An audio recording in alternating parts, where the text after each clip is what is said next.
I did see that Netflix has a couple shows that they're doing episodically.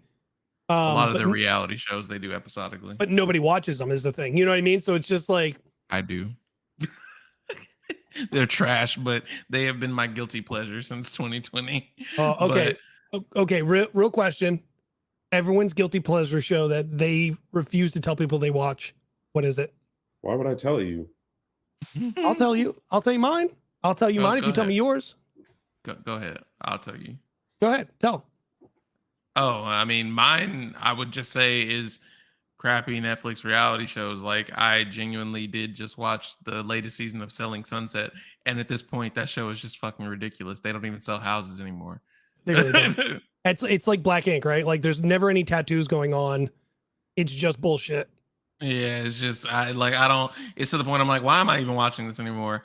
But then I also I'm watching the new season of The Circle, and I also be watching Too Hot to Handle when a new season comes out. Like, it's just Love Island UK.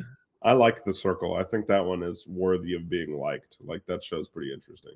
Mine is Love Island UK and the Kardashians. I've watched the Kardashians since season 1, and I've started to watch the new stuff on Hulu. It's way better. Never seen a single episode of the Kardashians. Never will. Look, Travis Barker's on it now. Okay. I heard it's funny as hell when people. It's great. But no. Hulu was like, do whatever you want. We don't care. Say whatever you want. We don't care.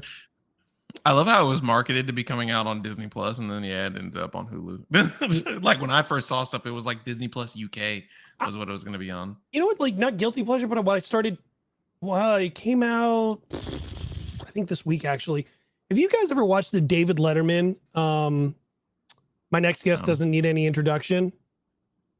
No. So it's David Letterman, full white, full gray beard like he's got and everything. And all he does is go hang out with certain people and just have honest conversations with them. Like this past season, he did Ryan Reynolds, and Ryan talks about having extremely crushing anxiety and how now at his age, he's looking back at being a father of 3 girls because his dad was a father of 4 boys. Like, his dad was very tough and had rules and stuff, and now he's seeing like his dad died 5 years ago, and now he's looking back and like understanding his father more. So that was one. Billie Eilish is another person they talked to. I think you told me about Billie Eilish being on there. Yeah, is that the show where they talked about her cutting like 87 cuts of a song to make music? Okay, I have heard of this show. And it's the first time she actually has opened up about her tics. She's got tics really bad. I didn't know that. And she never.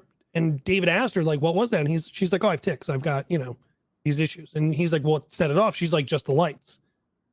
And he's like, "Well, can I ask questions?" She goes, "Honestly, yeah, I've never talked about it openly. So by all means, go ahead." And it's these in-depth conversations about being like Kevin Durant's on one. I have to check it out. Well, it's great. And it's not long. It's like 25, 30 minutes. It's not long at all. Anyways, Jacob, what's your guilty pleasure? Yeah, I'm about to say, don't let that man skate by. I'm not. Right now, I have 2. One of them is going through every single Spider-Man show, and that includes even the god-awful Spider-Man one that everybody hates on because all the character designs are terrible. Mm-hmm. And that's the one I'm currently on, and I really hate it, but I'm still watching it. But I would say my guilty pleasure is I'm currently going through and watching all of Adventure Time because I never ended up finishing it. And I just think the show is kind of like really interesting, even though it's such stupid humor. There's a lot of adult humor in it too, and on top of that, like, it's got this like wild backstory of how it's post-apocalyptic. And it's funny when you think about shows like that like are just dumb humor and you think are stupid, and now like look at The Simpsons, Family Guy, and South Park, right? And Rick and Morty too. And Rick and Morty, but Rick and Morty's like what, season? And it's more open about it in Rick and Morty.